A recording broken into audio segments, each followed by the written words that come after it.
The volume profile is essentially the same thing as a market profile without some nuances and the anomalies that market profile is showing us.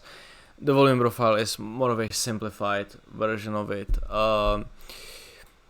The volume is representing of the number of contracts or share traded for a given period.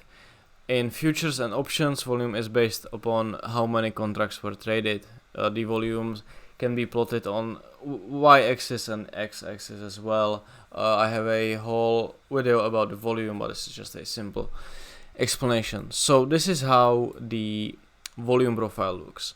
As you can see, we have a volume profile for each session, and we have also the composite volume profile, which is automatically showing the volume from this whole range. As you can see, the volume profile is there are no any single prints, no poor highs and poor lows highlighted. There is just a value area and point of control marked on a chart, which is, completely fine, but let's just continue. So what is the volume profile? The volume profile displays volume for each price on y-axis. Same as the market profile, it creates the bell curve distribution of volume for a given day, week or month. The volume profile shows us where trading was done, and high volume accept and low volume reject prices, although this is not always the true. It's one of the kind of rules you should be following. The market profile or the volume profile. The best thing to do, and people ask me this all the time, which one they should be watching, is looking at the both for this sort of the agreements. The best levels of value and the best point of control come when these two are in agreement. As you can see on this day, most volume was traded here at the bottom, which shifted the whole value area. But the most time market spent here. This is not the great profile in my opinion. This is the good one. The time and volume POC are at the same level. This is the good one. This is the good one. This is also the great one. The most people nowadays put a more emphasis to volume profiles, as we are at the age of electronic trading basically. The issue is that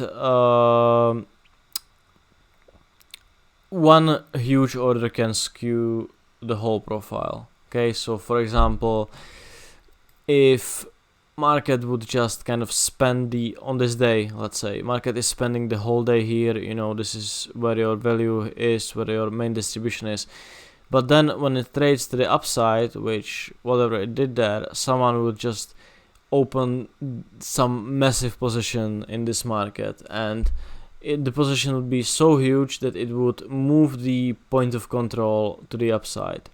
That's not good thing, right? Because the main volume distribution, which is the key, was happening down here. So this is the issue with the volume profile. But overall, I like to watch the volume profile as well. You just need to be aware of these things, and the best value areas are where the volume and time kind of agree with each other.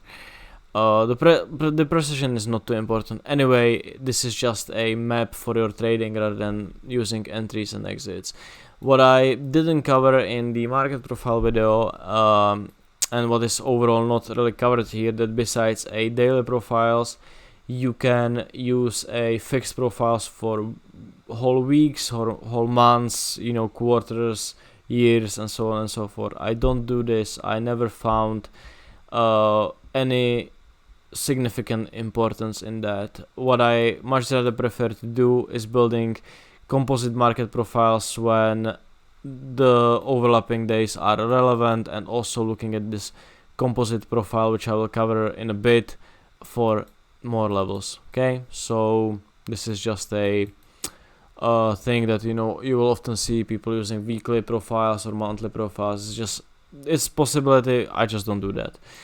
Volumes in the different markets. The In the cryptocurrencies, the decentralized markets such as crypto, you might find discrepancies in volume distribution throughout the exchanges. This is why you should be looking at volume data from major venues such as Coinbase, Binance, FTX, Bybit, or BitMEX. This is obviously, I think, the self-explanatory thing.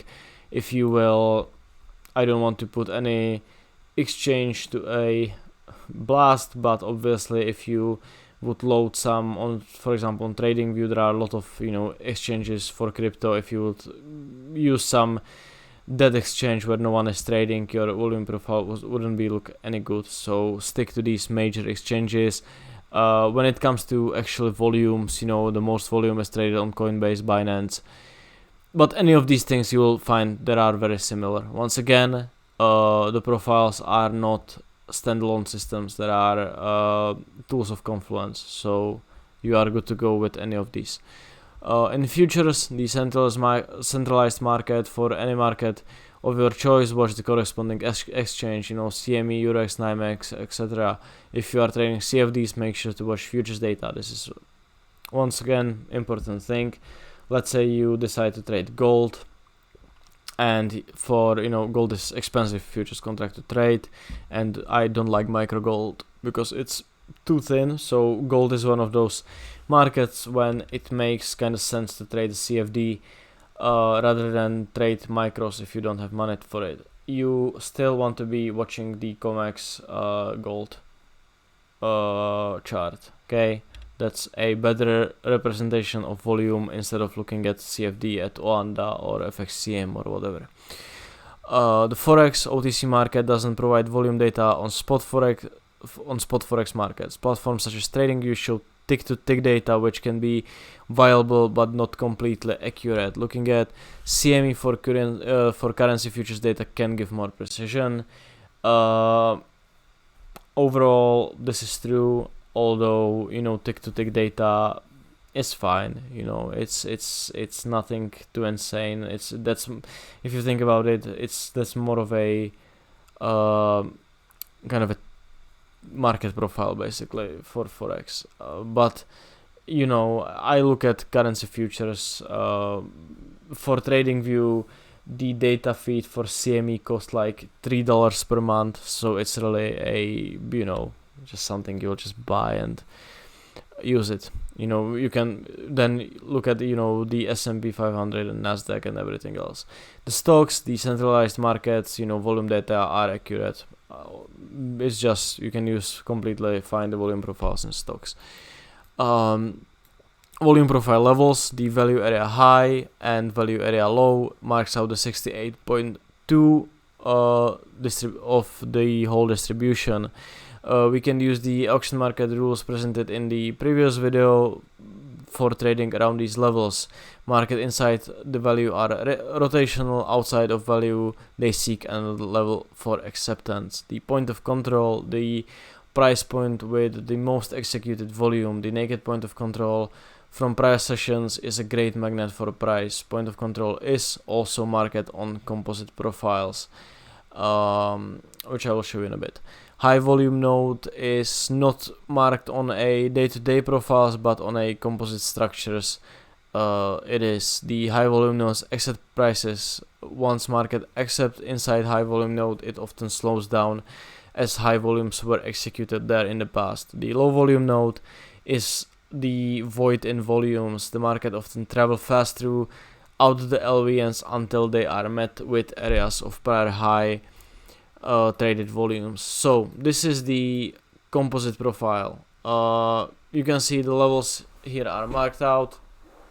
The idea of that, this shows the volume for this each kind of period. I don't know exactly what this market is, but this is a lot of days basically, and the idea is that inside these high volume nodes, which are these things, where really the volumes cut off, markets are more rotational.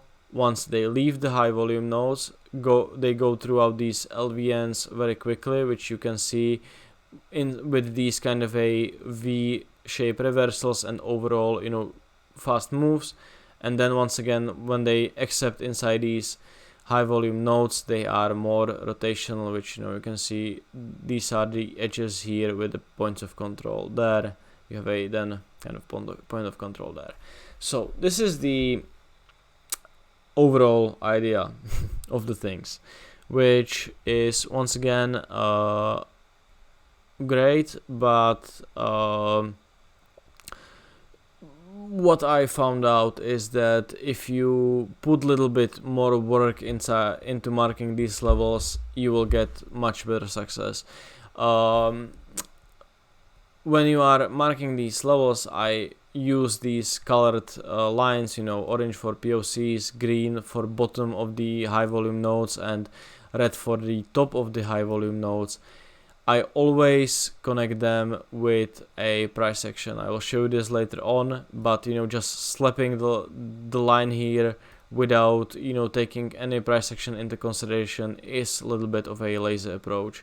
So I don't mark these levels so blindly. I always, for example, you can see that here was the POC is a little bit below the price, but here is this kind of a cluster, and this is where the inefficiency basically started. Market tested that, fills it and moves higher. It doesn't go all the way down to the POC. So once we will go through these strategies and marking out the levels, I will show you how this is done in more of a little bit of a better way. But the idea here is important because it will tells you what you can be expecting from the market conditions. Once you are inside this high volume node here, you are not trend trading. Basically, you are playing these kind of a rotations. Once you leave this level, except above, you will play some sort of retest, but you can capture a big trade because you can assume that market will move quickly from this level to this level, which happens here. Once again, as we hit this bigger composite profile, market will just start bouncing that inside. So mapping markets with composite profile using price action on daily chart with volume profile would not give you only strong levels of SR, but the context of what's about to happen next. This is something that I just talked about. I didn't realize that I have it here. This is a I think this is Bitcoin actually, and once again you can see that how these levels are marked in that. The POC is a little bit below the price, but you have these tests from a price action point of perspective. So you want to be more inclined to looking at that instead of just kind of blindly putting it there. This is the kind of a where the volume starts to edge, but more importantly, you have a test in here, and kind of here as well as here, and these levels are right here. This is ETH. I'm sorry, this is not Bitcoin. I got a little bit confused here.